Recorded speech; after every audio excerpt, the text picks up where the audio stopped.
Phoenix Suns out. Okay, now Kevin Durant, Booker, the whole squad over there have to watch the rest of the playoffs. Now there's going to be full conversations about Kevin Durant because how great he is. Can this guy win another one? Is this guy ever? How come everywhere he goes it ends up bad? And then Frank Vogel, this guy needs to get the hell out of town. Ishbia, the owner, this guy's a doofus. This is, I think, another Detroit guy. Detroit, yet again. All right, Wendy, wow. You got to understand, Wendy, we were just the most positive about Detroit this show has ever been the last 15 minutes, and then you came on, of all people. He's an Ohio guy. He's an Ohio guy. That's how it's stayed up north. Go Buffs. Stayed up north. But right now, the Phoenix Suns blow it up. Is that what's happening because Ant-Man and Cat came to town and took over? Or what is the case in Phoenix? Is this always how this goes in the NBA if somebody gets swept in the playoffs? Well, here's the thing. This is why this is so fascinating. They can't blow it up. So I've compared this to poker. I don't know if you guys are poker players. Let's say you go all in. Let's say you go all in a hand of poker and you lose, because that's what happened with the Suns this year. They traded all this stuff. They went all in with this roster. They lost.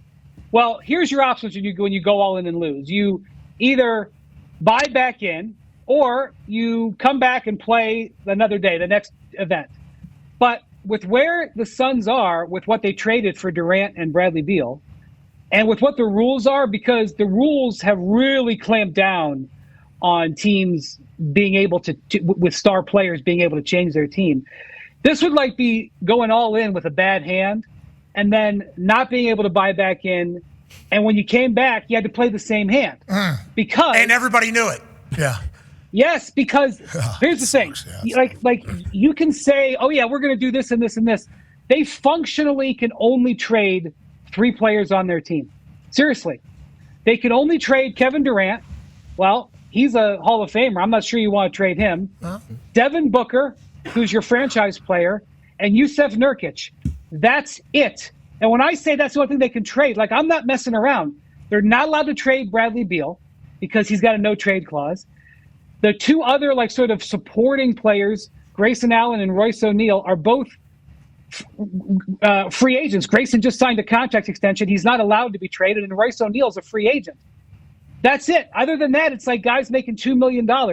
And to get Durant and Beal, they traded 4 first-round picks, 6 second-round picks, and 4 pick swaps. You can also trade a swap of your first-round pick. They traded 4 of those. So they literally have nothing to trade. Jeez. So, and even if you could sign a player and trade him, because of how much money they're spending, they're not allowed to sign and trade a player. Jeez. And they're not allowed to sign anybody to the mid-level exception. Back in the day, you remember when the Heat came together, Bosh, Wade, LeBron, they spent a lot of money. The next 2 years, they added Shane Battier and Ray Allen on the mid-level exception. You can sometimes really get quality role players. Because of how much money they're spending and their rules, they've had that taken away. They're not allowed to use that. So they can't really sign anybody other than the minimum. They can't really trade anybody unless they want to trade a star player. And so you want to know why everybody's thinking Frank Vogel's going to get fired? Because you can't do anything else. And so that's where the Suns are. It's not a good place to be after what they did this year. We got to change something. Jeez. We literally can't. We forfeited our right to do everything in an attempt to maybe win a game or 2 this year, and we didn't win any of the playoffs. So you're out. Everybody else is still in. I think the only reason why I said to Kevin Durant potentially getting traded, because the thought of him playing alongside Ant-Man would be. I'm a Durant fan. I'm a KD fan. So just the thought of how much he respects this dude, and then also if they were to be on the same team as each other, I would love to watch it. Is KD going to get traded? Is he going to force his way out of this entire thing? Or because that's how the NBA works, as we understand it. You're right. So there's this kind of interesting moment happening. Kevin Durant is eligible for a contract extension. Now, he is 35 years old. He will turn 36 right before next season starts in September. He has 2 years and $105 million on his contract.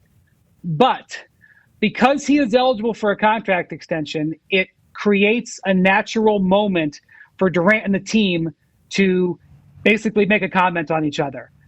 Does the team say, Kevin, we'd like to offer you another $60 million when you're 38?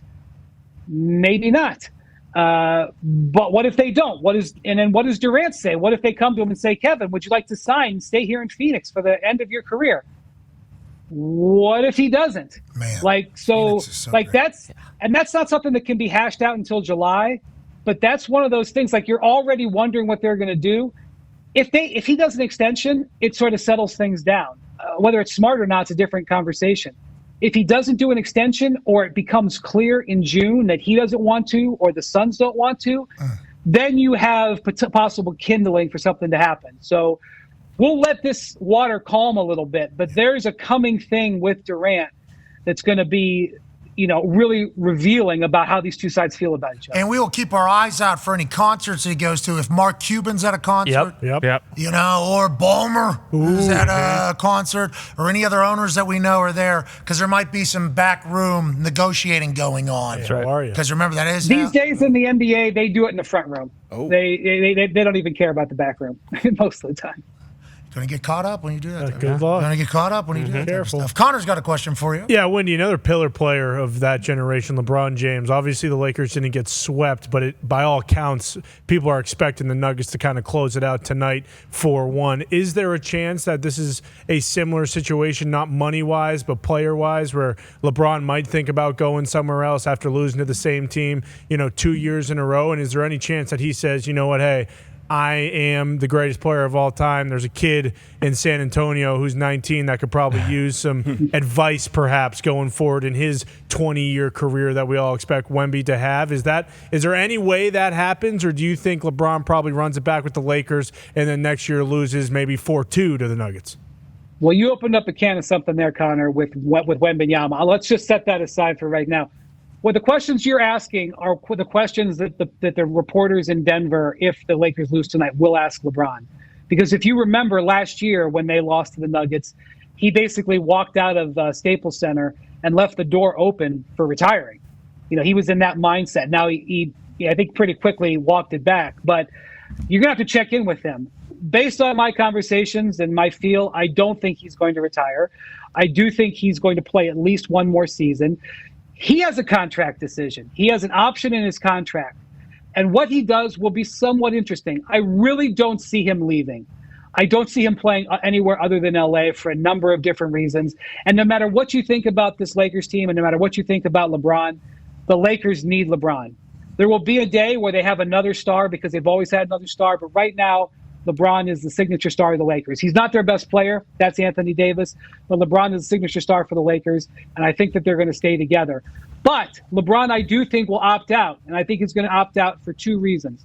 One, his son is in the draft, and he has expressed on a number of occasions, and sometimes more, hotly than others. Hold on. That he's... Is that breaking? No. We knew that he was in the draft? Well, he entered the transfer portal, and I don't know if he's filed his paperwork for declaring, but him going into the draft is a strong option that is being considered. He could, I'll tell you, I don't think he's going to return to USC. He could go to another college, but he's going in the draft. Yeah. Thank you, Wendy. We appreciate you. Yeah. Put it on the ticker. I think he's going to the draft. Put it on the SeatGeek ticker. All right, sweet.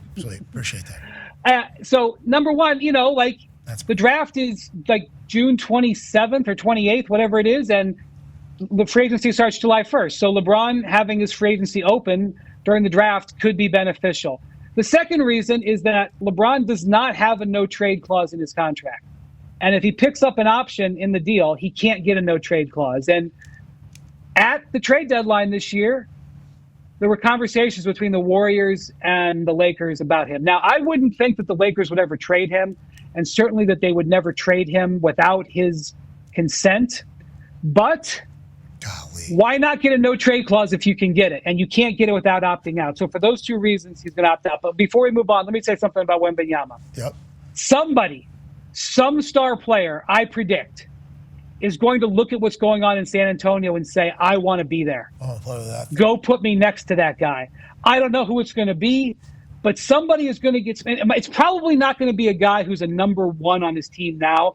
My guess is it's going to be a guy who's maybe in the middle of his career who realizes he can't win it all by himself. That situation in San Antonio is too exciting to not have somebody want to go play with that guy. I don't think it's going to be LeBron, but it's going to be Damian Lillard? Is that who we're talking about? Dame is under long-term contract Trae in Young? Milwaukee. Ooh. Now that's an interesting name. Okay. Oh, hey, we're doing the basketball. Okay. We're doing the basketball today. We're about to come up on a hard out. Anything else happening in the NBA that we need to know that we might have missed over the last few days, Wendy? This Clippers Mavericks series is hot, Yes. and Luka looks a little bit banged up. Neat. That was a fascinating game. Kyrie, I don't know if he's ever played better. Game 5 Wednesday night in LA. That's going to be to me is one of the big moments of the first round. Absolutely. Paul George, James Harden go bananas, as does Luka and Kyrie. Kyrie was just unconscious for a bit. Yeah. And then also, whenever he starts doing this shit, Like, what is this? and then this shit. How? I mean, that's James Harden, Paul George, and Cuzzy. Man.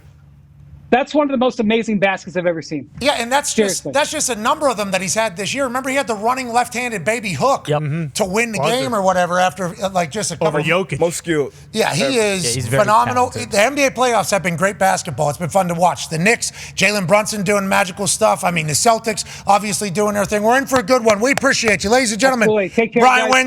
Windhorst, thank you, buddy. Yeah, Wendy. Wanna try to boast at what I look like. Think I'm gonna try to wear, pull up all brains. Jimmy with the heat, I'm on fire. It's 88 over here,